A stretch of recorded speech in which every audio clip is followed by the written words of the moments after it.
What is up, wrestling fans? Welcome to another Pay-Per-Viewpoint edition of the Smark Out Moment Smack Talk podcast. I am your host, as always, Tony Mango, and joining me, as always, are Callum Wiggins. Yep. And Robert DeFelice. Yes.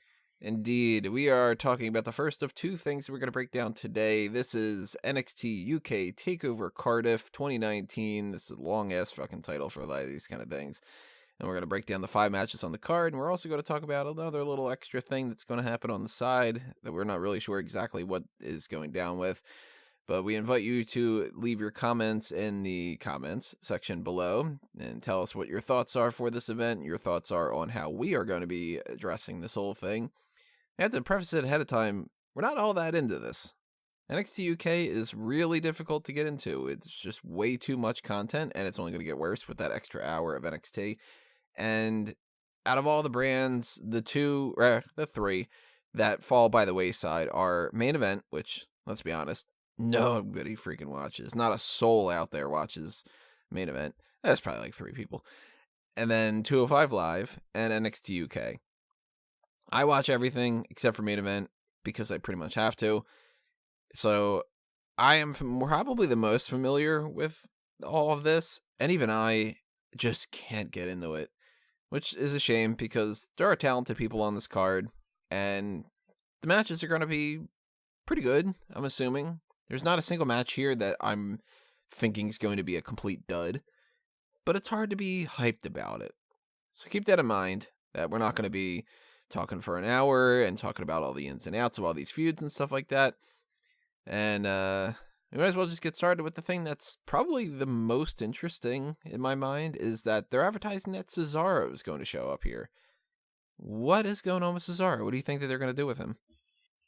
I'm going to go out on a limb and say Cassius Ohno has been with the NXT UK brand, so they have a tag team match against the other 2 members of Imperium, Alexander Wolf and... Well, there's 3 other members. So the Alexander Wolf and one of the other guys fights the Kings of Wrestling, and they probably win because they are the brand on NXT UK. But Fabian Aichner, right? Well, he's one of the guys, right? Yep, and Marcel Bartel.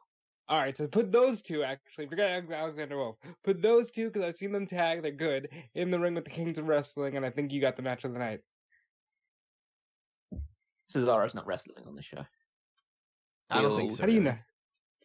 Because I'm pretty confident.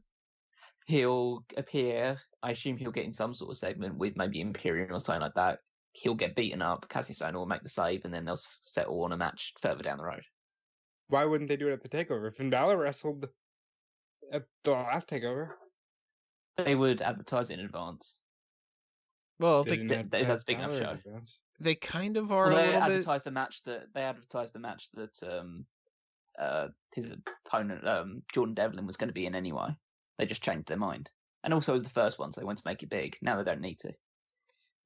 What I could see happening if he does wrestle is that he and Ohno get inserted into the tag team title match. But I don't think that that's going to happen. Also, he seemed super convinced about the fact that he's going to be teaming up with Cassius Ohno when he comes back to NXT UK. Yeah, I mean, he could very easily challenge Walter. Yeah, he should be. Like, if he was to become part of the NXT UK brand, he's their biggest star. Mm-hmm. Immediately. Especially with Pete Dunne not there anymore. Do you guys think that that's what this could be? You think he could be going on a bit of an excursion for that brand specifically? I think NXT as an entity needs bigger stars, or at least needs an influx of certain members of talent in order to deal with the fact they're going to be 2 hours long each week. Cesaro seems like he would be someone that would fit the bill. And frankly, he's not doing anything on the main roster, so it doesn't hurt him. He's still getting paid, I assume, so. And he gets to work with different people. And he has gone down to NXT in the past. He did that along the same time as the Sami Zayn and Tyson Kidd type of era. So we know that he is at least somewhat fond of that kind of system. It's not NXT, it's NXT UK, but then again, we might have a lot of crossover too. Like, we don't know how the 2-hour NXT is going to work. They're going to need to have more people. They can't sustain themselves with the same type of breakdown that they've done for the past bunch of years, because that was a 1-hour show. You're doubling the amount of content, and you can't plan things out ahead of time like they've done in the past.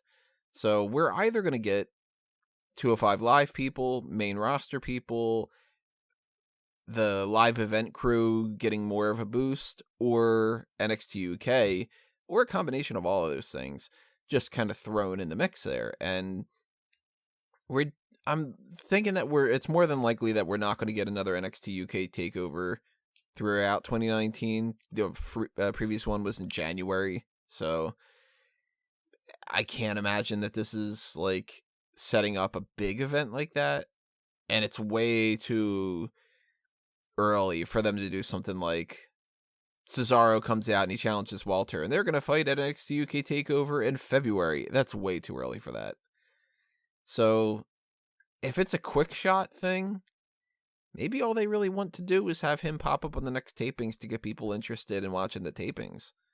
Or like to do some sort of quick feud with him and Noam Dar or something. It'd be really strange if they do pretty much anything, yet we know that he's going to be popping up. So more than anything, I'm just confused and curious and excited about what's happening with him. Which goes to show like how kind of bad some of these things can be at times, where it's like all the episodes of NXT UK, and then they're like, hey, Cesaro's showing up, and it's like, oh, that's actually interesting. Well, there are some interesting things on this card, and I do want to say the first NXT UK takeover, which was Blackpool, ended up having some really great matches and being an excellent show. It's just that there's so much going on that this fell by the wayside. What would you say out of the 5 matches you're the most into? Last Man Standing. Water against Tyler Bate, it has to be. See, I'm on the Last Man Standing thing as well. So let's go ahead and talk about that. It's 2 against 1. Plus, it's a main event. We know what the main event's going to be. Yeah, we should start with the match that everyone's most looking forward to, because that's that's the modern day strategy. Shows how important it really is. Well, the Last Man Standing match is Dave Mastiff against Joe Coffey. They had a match on a previous episode of the television show that ended in a draw, and that's how this ended up coming about. I'm looking at this as a number 1 contenders match, so to speak. It's not official, but I'm assuming Dave Mastiff, I don't know what weird fucking accent I got there. Good old massive Dave Mastiff, the bomber. Hate that nickname. He should be massive. I think if he wins this, he gets perfectly set up to be the next challenger for Walter. Which, spoiler alert, Walter is fucking beating Tyler Bate. It's happening. Well, hold on. You don't know that. It's totally happening. Yeah, massive Dave Mastiff is massive, and Joe Coffey really surprised everybody in Blackpool and had a tremendous match with Pete Dunne. So I think that's the reason I'm looking forward to this match the most. And yeah, I'm going with Mastiff to win. And I agree with Toni. Set up for Walter. It's not like I'm not looking forward to this match. This match will be perfectly fine. I see Dave Mastiff as the sort of guy who's like a roadblock to getting to the top of the roster. So he's a guy that you set up with some squash matches, beats a few guys down the road, and then the guy who beats him is the guy that then challenges for the championship. So, and it would make sense for me for Joe Coffey to challenge Walter, because even though it's heel versus heel, Joe Coffey is the head of one of the other big factions in NXT UK. So, and I just think it has more value to it than a Mastiff match. Mastiff has obviously the size advantage, which means he can stand a bit more like toe to toe with Walter. Like he has the width where Walter has the height. But I don't really see him progressing beyond a certain level. Like even if he was to win this and have the match with Walter down the road, he wouldn't win. No, he's not going to beat Walter. So, and I don't think Joe Coffey would beat Walter either, but I think Joe Coffey would have a stronger match and has stronger potential going forward. Yeah, and the Last Man Standing stipulation, the Last Man Standing matches are very hit and miss. Mm-hmm. Because there's so many breaks in between them, the count to keep them down and stuff along those lines. So it can either go really well and there's a lot of like crazy spots and it keeps the crowd into it, or it can go like really slowly and ponderously. Yeah, it's either going to be one of those type of matches where they do like a couple hits in the back with a chair you wait 9 seconds and then they get up and they kind of, drag their ass around the whole thing. And that'll be frustrating as hell. Or it could be like spot after spot after spot. And I'm thinking it's going to be somewhere more on the brawling side rather than just like, oh, you hit him with a clothesline and he's down for 8 seconds. I'm hoping at the very least. So that's Callum, different than the other matches, and that's why I'm kind of looking a little bit more forward to this. I know, Callum, you're not a Welshman, but do they count with a more regular pace than an American would in this last man standing match? Because some of these counts can be exhaustingly long. Well, it depends. If you get the referee for the Randy Orton Kofi Kingston match that counted them out, then it could be over in like 5 seconds. Even though it's a 10-second long thing, it could still be over in 5 seconds. That is true. So no, it'll be as slow as you'd expect it to, and I assume that the crowd will count 10 every time the count goes along. Maybe they'll chant Spears. Oh no, only if Edge turns up. So we're all going Mastiff? We're actually no, Callum's going Coffey, right? Yeah, I'll go Jack Coffey. But I'm going Massive Dave Mastiff. It's got to be a thing. Listen, WWE. Travis Banks is fighting Noam Dar, and this is happening because Noam Dar had said that he has something in his contract where he's going to compete at every takeover, which I think that's actually kind of funny little bit of his character, a little wrinkle in there that's pretty fun. To be somebody who's like guaranteed to always have a spotlight. I kind of like that. And Travis Banks was essentially just sort of there. So there's your match. It's just... They set up this thing with the Kenny Williams side of that, and that was just like a road to get to a match that really didn't mean anything more than that. It's kind of disappointing. Now, in the same vein, they've got Jordan Devlin complaining that he doesn't have a match on TakeOver, and Kenny Williams, it's probably happening right now because we're recording at 3 o'clock, is going up against Jordan Devlin on the TV episode leading up into this, and if I remember correctly, Jordan Devlin wins. And I can't help but to feel that maybe a better use out of this would have been a Fatal 4-Way match, because if Dar versus Banks is really, it's not for anything, there's no real deep feud, why not throw the other two in there while we're at it, you know? Well, I didn't know that Jordan Devlin was complaining about not having a match. That makes me think he'll just fight Cesaro and lose. Possibly. I think the wrinkle in Noam Dar's character where he has to have a match at TakeOver is good as long as you prepare him for those matches at TakeOver. Which, I mean, I haven't been watching as closely as I possibly should have before in preparation for this, but he doesn't feel like the most utilized person on the roster. He just feels like a guy who has a lot of character and personality about him, and is obviously very good in the ring, but there's many people ahead of him in the totem pole. And he's kind of like Miz level right now. Yeah, and if he's the one who's going to be featuring in all of these takeovers per his contract, then they need to start building some decent feuds towards him rather than just build up like a match between him and someone else and then switch in Travis Banks because you like Travis Banks and you've given him opportunities before. And also Travis Banks missed out on the previous takeover because they decided to just kick him out so Finn Balor could take his place instead. So maybe that's just a make good for him as well to appear on this one. Yeah, it's true. I forgot about that whole part.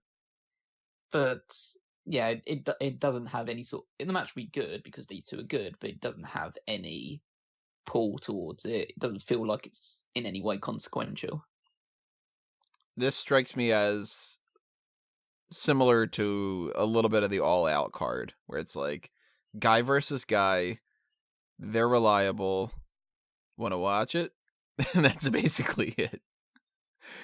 And it'll be fun. It'll be fine. It's not going to be match of the year. It's probably not even going to be the match of the night, but it could be. Like, this is a thumbs up, but it's a weak thumbs up. It's, if this weren't my job to do and to watch everything and to cover everything, I wouldn't be watching this TakeOver card, probably. I still would. Yeah, it's good enough. This is one of the few things on this Saturday that is booked properly where it doesn't overlap with any of the other 4 events. So I would probably watch this card, but I would still go into it just optimistic and really very not knowledgeable. I would say I will watch it. Admittedly, I can't watch it live because I'm somewhere else that day. Yeah, that's true. I'm at a New Japan show instead, so Yeah, that you're one had getting a great card. Yeah, that one had slightly more pull than this one. I'm assuming that in this match, at the very least, if they want to continue this whole idea of Noam Dar getting that spotlight, Dar has to win.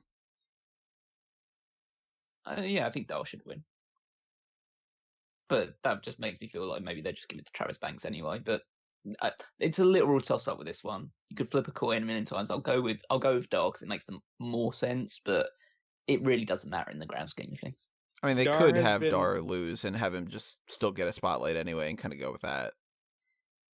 Dar has been kind of on the main roster with 205 Live.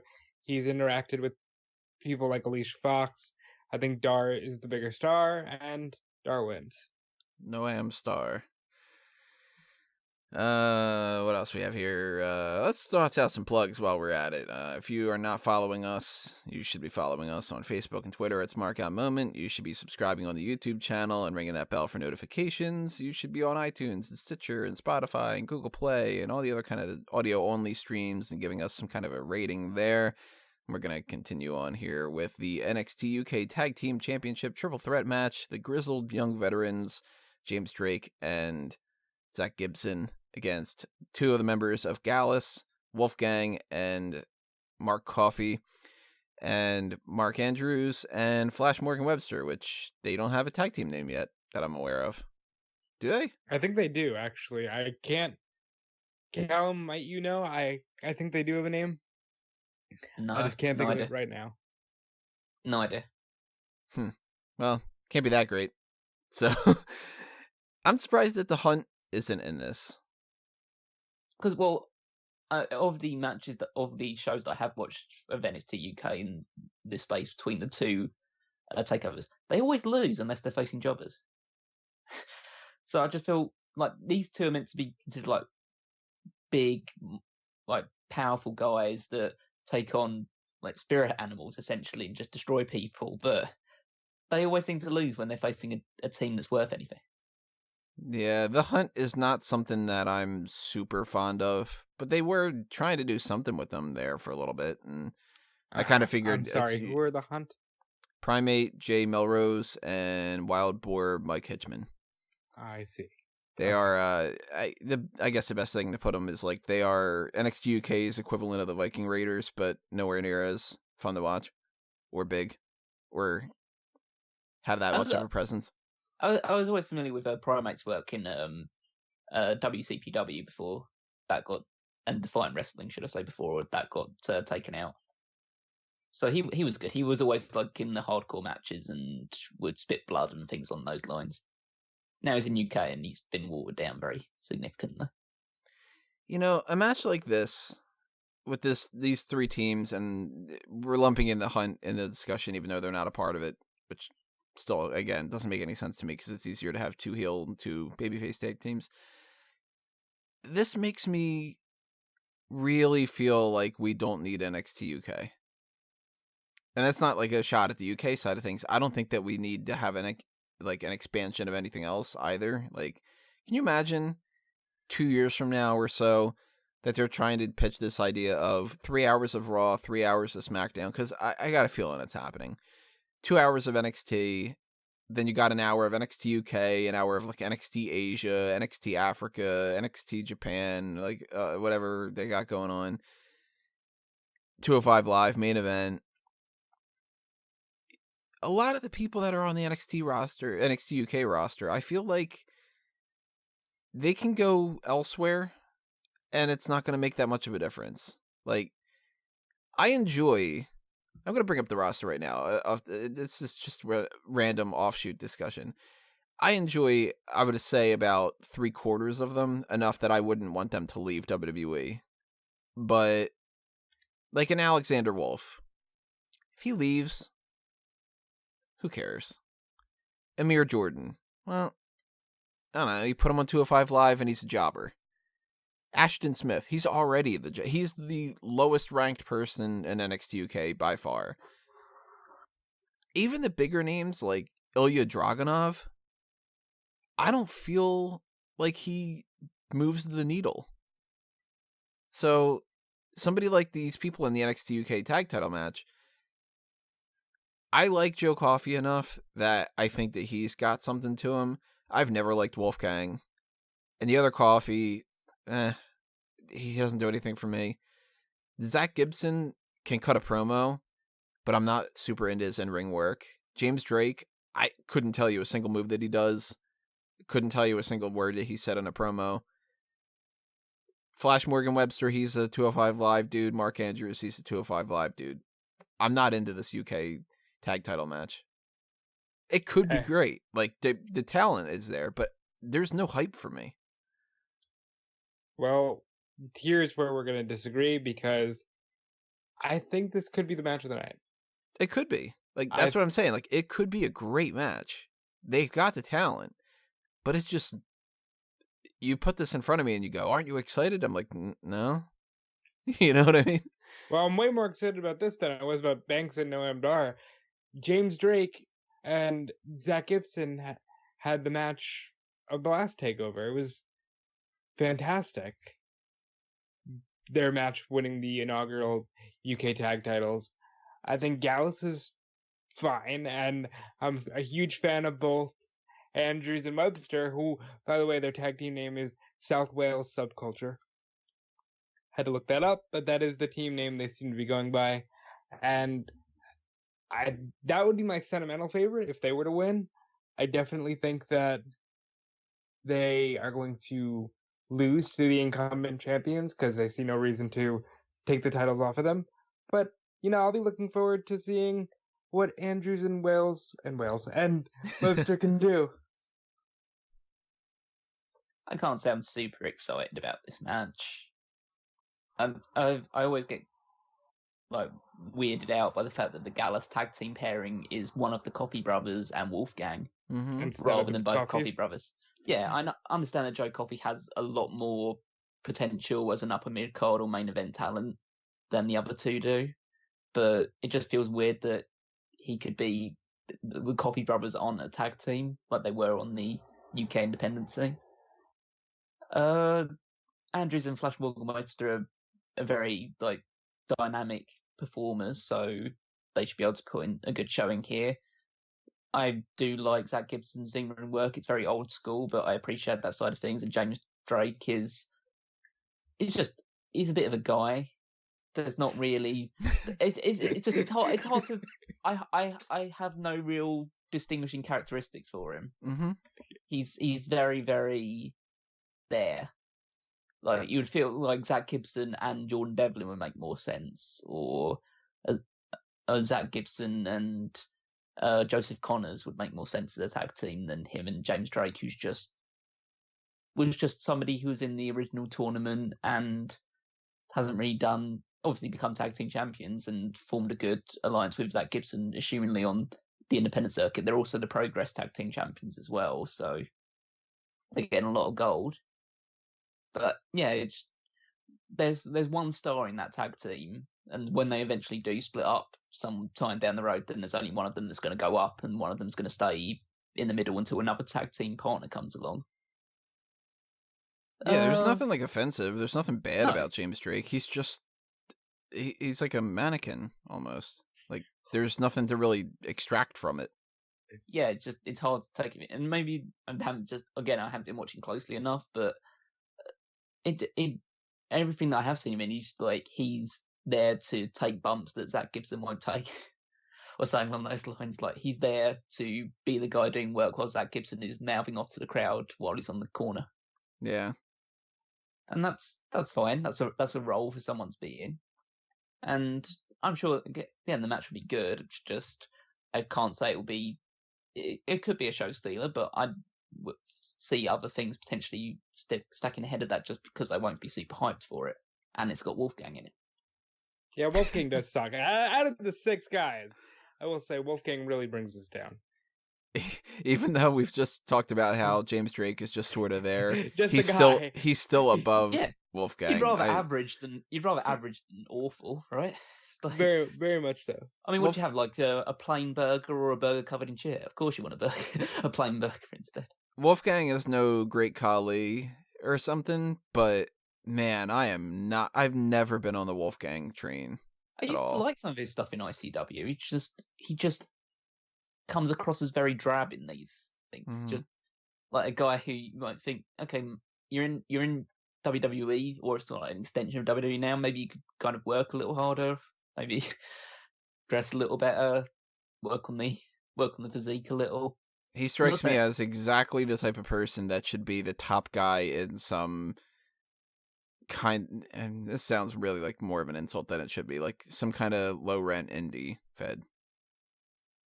Like, he's the top dude in, I don't know, Wales Championship Wrestling. Wales yeah, something like that. Like, you know, I could see him being a top guy, smashing like glass bottles over people's heads and stuff along those lines, rather than, you know, actually wrestling. The name bothers me too. Just Wolfgang, like, trying to be fucking tough, you know? I'm sure he could kick my ass, but that's not really saying anything. Like, you know.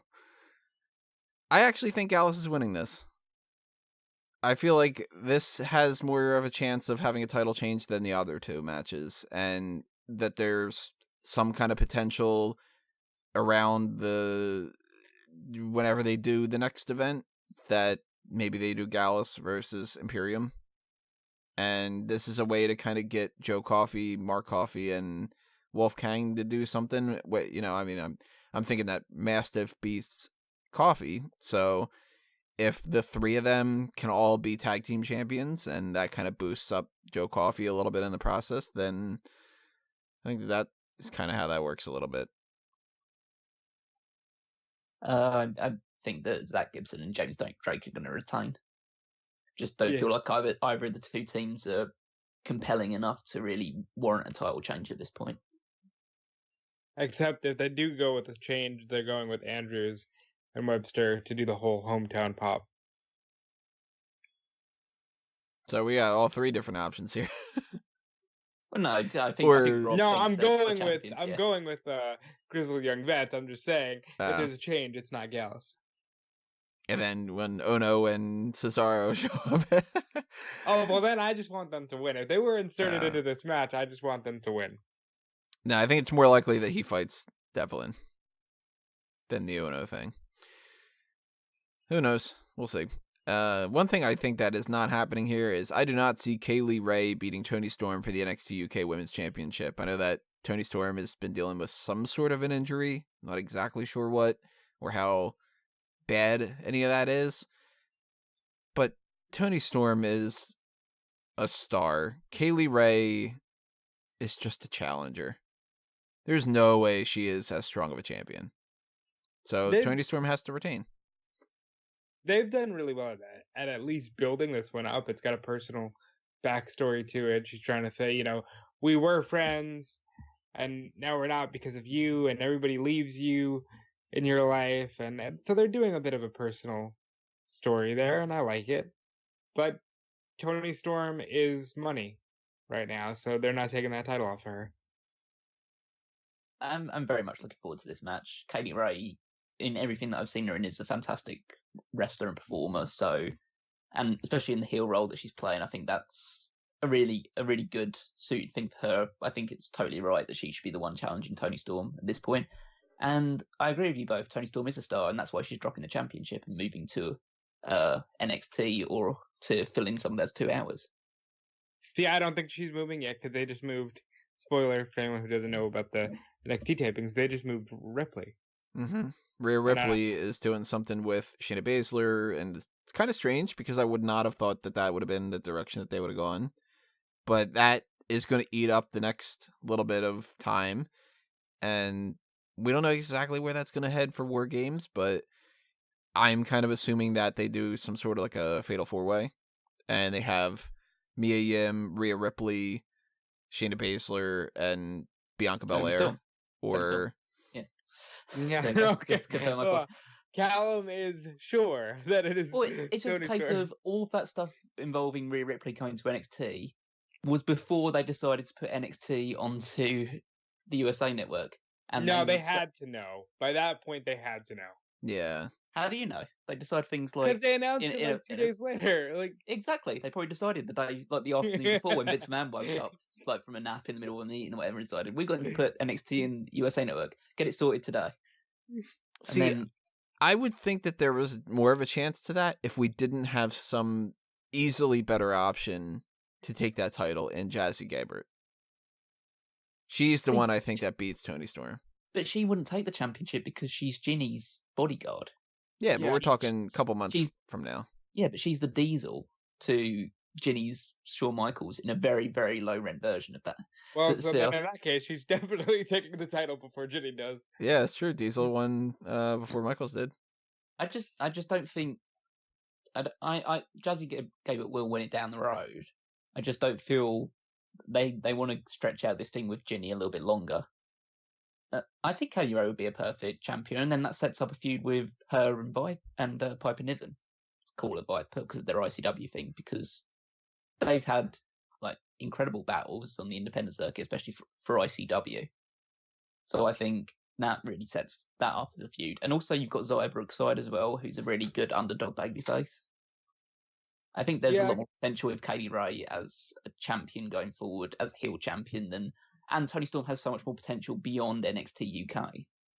Callum's kind of swaying me here. I might go with Kaylee Ray to win this thing. I'm still not. I'm going full force. Toni Storm retains. You know what? Fuck it. I'm going Kaylee Ray. Wouldn't it be good if I just try and convince you, because I'm going with Toni Storm instead? I was kind of expecting that. No, I'm going Kaylee Ray, because I think there will be at least one title change, and that's the most likely out of the three of them for me. Very quickly before we get into the main event, remember everybody, if you want to see more of this kind of discussion and all that, the best motivator for everything is the Patreon. And if you go to patreon.com/smarkoutmoment, you toss $1 or $5 or however much you got in your wallet and you want to toss our way, go ahead and do that, and toss some suggestions as well of what you'd like to see for different main events and different special features and different things like that. And another thing to be aware of is the merchandise shop side of things, which is TeePublic and Redbubble for Fanboys Anonymous, Smark Out Moment, and A Mango Tees. Fanboys Anonymous, if you're unaware, is my site for geek culture kind of content. So movie reviews, TV shows, superheroes, comic books, video games, all that other kind of stuff you'll find over there, along with all the other kind of stuff that we got happening. And let's go to the main event here, the United Kingdom Championship match between Walter going in as champion, Tyler Bate going in as challenger. I can't see any scenario whatsoever that Tyler Bate is the one that beats Walter. Not only is that Dave Mastiff thing lingering, where Mastiff and Walter makes perfect sense as some kind of a match down the line, I do think that Ilya Dragunov is going to, at some point, get a title shot. I can't see Tyler Bate just becoming champion again. I think that he's more so somebody that they can either put in NXT or 205 Live or give them the tag team titles, have Mustache Mountain as the tag team champions beyond Grizzled Young Veterans or Gallus or Imperium. This is just the latest in the line of challengers. Pete Dunne lost the title. Walter's beaten Travis Banks. He beat Jordan Devlin. He beat Trent Seven. So once you beat Dunne and you beat Seven in particular, you got to beat Bate next. And that's just how it goes. And he just beats him. And that's the end of it. Well, I think you're underselling the fact that this match is going to fucking rule. And Tyler Bate is fantastic. And Walter is Walter, but Tyler is a big, strong boy. That being said, he's not getting the job done because Walter is a machine. I'm so excited for this match just because of the two people involved. I've loved the build to this match because it's one of the few things that have managed to keep me captivated throughout the NXT UK run leading into this show. The fact that they had Imperium take out Tyler Bate and then Trent Seven would like call out Walter, get him into a match. I don't think their match was even for the championship. It was just for him to get revenge for Tyler Bate. They take out Seven. Tyler Bate eventually comes back and just lays waste to everyone. The one thing that I didn't like about it is that they had Tyler Bate perform the Tyler Driver 97 to Walter. Because I think well, that's your big move for the match. Why would you spoil it before, in the weeks leading into it? That's going to be your big spot for the thing. Like, can Tyler Bate do the Tire Driver 97? Oh yeah, he can, because he did it 2 weeks ago. So that was a misstep. But can he airplane spin him for 5 minutes? I don't know, but I'm sure he can airspain him instead. That could that could work. But I'm really excited just because these two, Walter will beat the shit out of him because he beats the shit out of everyone. But Tyler Bate is very good as a fiery underdog babyface.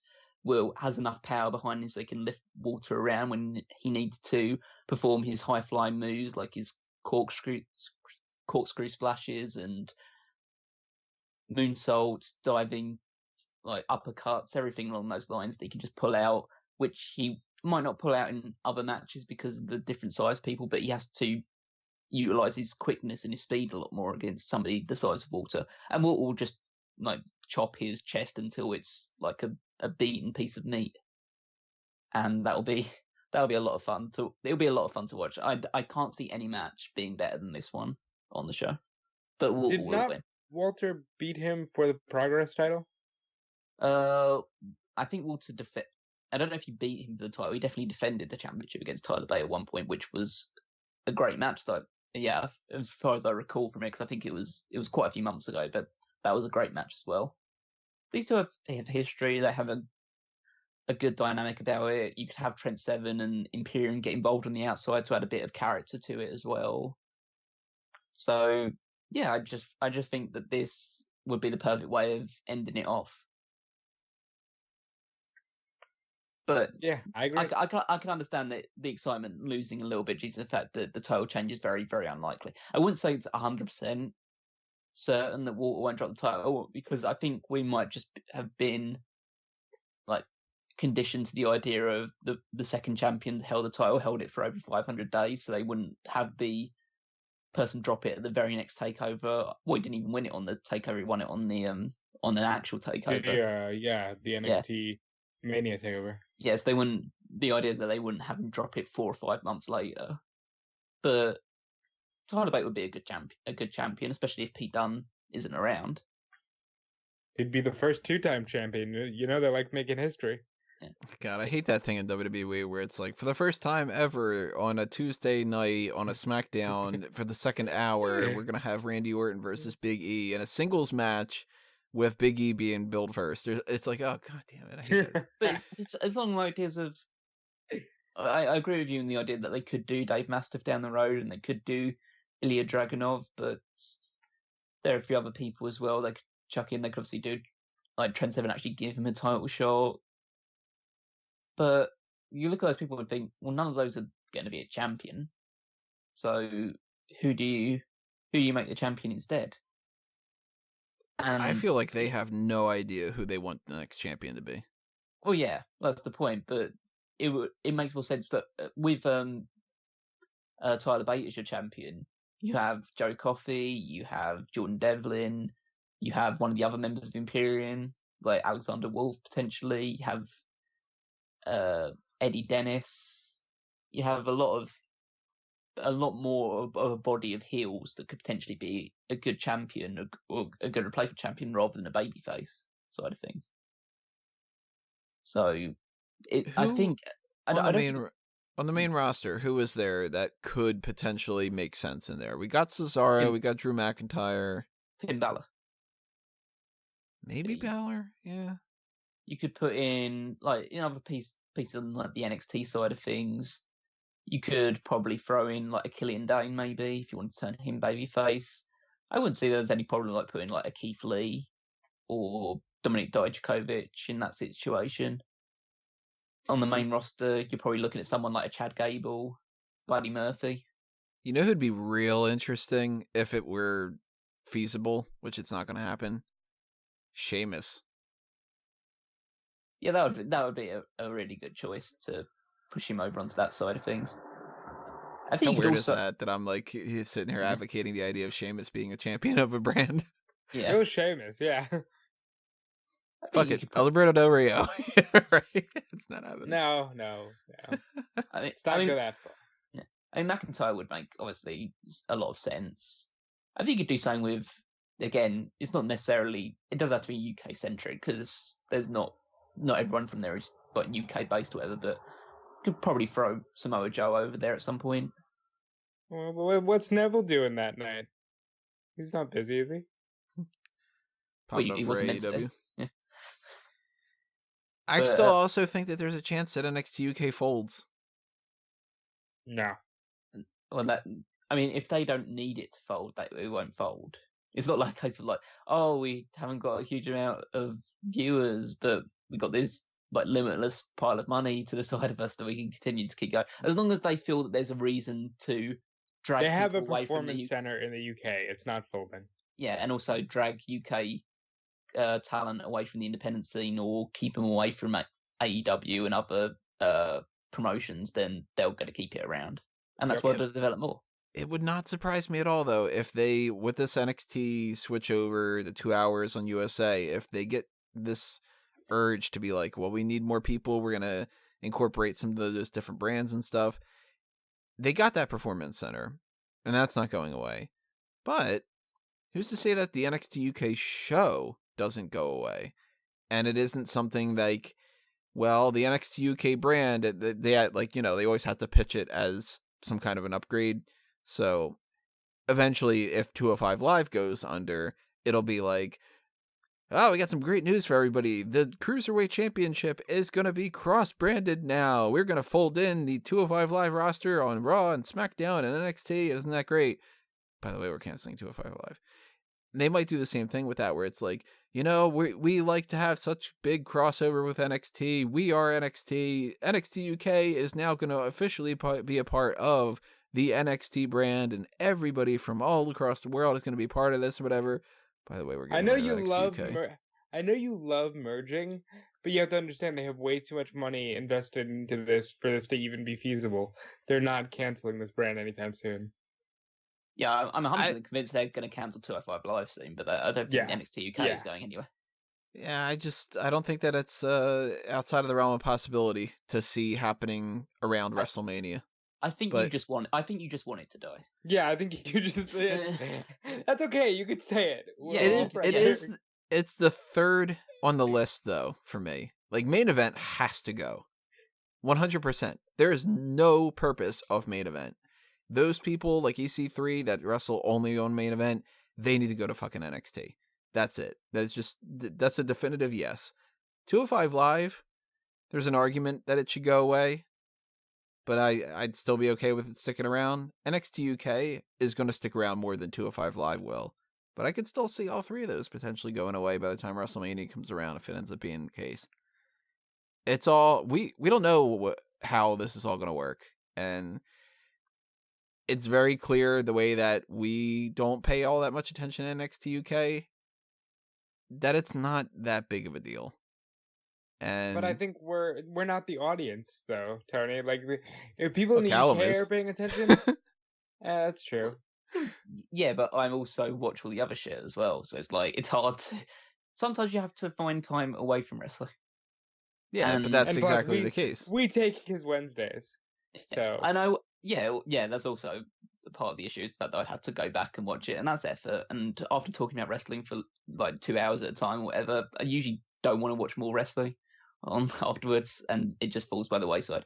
Also, I probably feel like I've watched more Kaylee Ray matches outside of NXT UK, like prior to that stuff. Like with most of the guys on the card, like, I know all of them are great because I've watched them outside of NXT UK.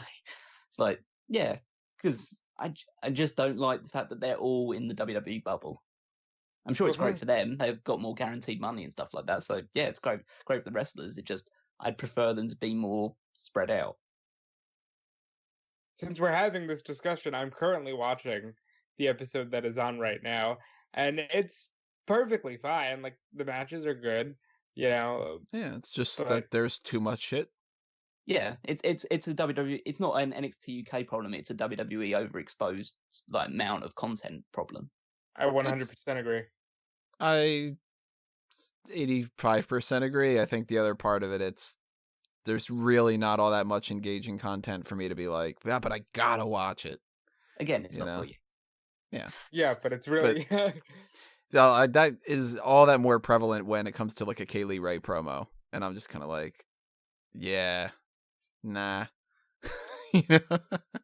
It's because you can't understand it. You can't understand Scottish Yeah. accent. It's difficult to understand, and that's why Nikki Cross came out there and she ended up apologizing before she cut her promo the one time, which is like, Well, now you know how I felt whenever every time Enzo came out and did something. oh, I can totally understand. But you know what? That happens with people in America too, because Enzo. Yeah. So this is going to be one of those events where it's like, it's going to be fine. It's going to be potentially really good. There could be 5 great matches here. There's a lot of talent in that. But I'm still not all that like, oh my god, guys, NXT UK TakeOver Cardiff, whoa, because I'm burned out. All right, listen, there are 3 amazing cards on Saturday night, and these 5 matches, it's a very long shot that any of them end up being the absolute best match you can see across all 3 of the shows. However, I'm sure it's going to be a very fun show, and I see no problem with it sticking around and continuing to build. And by the way, they're slowly killing off promotions in the UK, RIP Defiant. So it's not like they're not in this for the long haul. So I have no worry about the future of NXT UK. I just think it's going to be one of those things I only watch the takeovers of. Yeah, it'll be a good show. It'll be one that I will look forward to watching Sunday. once I'm back at some point. Yeah, on Sunday. And I will be, of course, watching it live. I mentioned this before. I don't know how long this is going to go and how that's going to potentially work with the post show, because this is a start time of 2 o'clock, 2 p.m. Eastern, I should say. And that is a pre-show. Now, is the pre-show going to be an hour long? It's going to be half an hour long. They didn't do pre-show last time, did they? I think that they did, but I think that they did that half an hour type thing. And if this is an hour long, then that's kind of confusing, because what are they going to do? Maybe that's where they work in Cesaro. Maybe that's how they do the Cesaro and Jordan Devlin thing. That's going to be potentially a factor. And if it starts at 3 and it's going to be a 3-hour show, we've got an hour before that and between that and All Out's pre-show. That's going to be very difficult to do. We're going to try to figure out a way to cram in a post-show very quickly. It might be on the much quicker side than even what this prediction side was. And it might just literally be like, these are the 5 matches, this is what happened, what were your favorite matches of the night, any standout kind of things, 15 minutes and we're done kind of thing. Or we might have to wait a little bit. We're not going to know until that day. So stay tuned. And you might get a post-show that pops up during All Out, which at that same time, I'm not expecting people to listen to that during All Out. I'm expecting people to watch that instead. And then eventually we will do the All Out post-show after that event is done as well. But no matter what, I'm doing coverage on smarkoutmoment.com. I will have some sort of thoughts breakdown on e-wrestling news, whether or not it comes paired with a post-show, or the post-show might happen on Sunday. I don't know. And I'll be covering that on e-wrestling news as well. And I'll be doing the bulk of coverage for Fightful. So if you click around the internet and you know us by now and you know our links, you're going to hear our thoughts. Yeah. So somehow we are going to do a post show, whether it's after this event or it's on Sunday or it's on Monday during the hot tags. We're going to talk about it and kind of tell you how this all played out. So I already did all of my plugs, and I'm going to pass this over to these 2 guys so they can toss out some other things as well. Rob? All right, I just mentioned the wrestling news and Fightful, which I'll be doing a lot of the StarCast coverage starting tomorrow night with the Cody Rhodes Undesirable to Undeniable event. And I'm looking forward to this crazy weekend of wrestling. And I think you should check out all the weeklies at smarkoutmoment.com. Great team over there. And you should also check out 2001 Wrestling Odyssey. And to tell you more about that, it's Cal Miggins. Yes, 2001 Wrestling Odyssey. It's our trip back in time, our retro podcast, as it were, where we go back to the year 2001, the year that wrestling changed forever, the death of WCW, the death of ECW, the Invasion, all of that great stuff. We've just completed our August edition, so that's already on the Smark at the Moment archives. If you want to go dig that out, as well as all the other monthly episodes we've done. The September one will come out at some point later on next month, because this is still August. So stay tuned for those ones. Check out the power rankings on Smark at the Moment, alongside all the other weekly articles that I'm sure you're reading intently right now. And yeah, follow me on Twitter at Meister14. Alrighty, everybody. So, as I mentioned before, drop your comments below. Tell us what you think's happening at NXT UK TakeOver Cardiff. What are you excited about? What are you not excited about? How is this all factoring in with your schedule on Saturday and all the other things that we're going to talk about? And we will see you next time in the All Out predictions coming up. Well, we're going to record it right after this. I don't know when you're going to listen to it, but we'll see you then, everybody. This has been another Smark Out moment, and we're being counted out.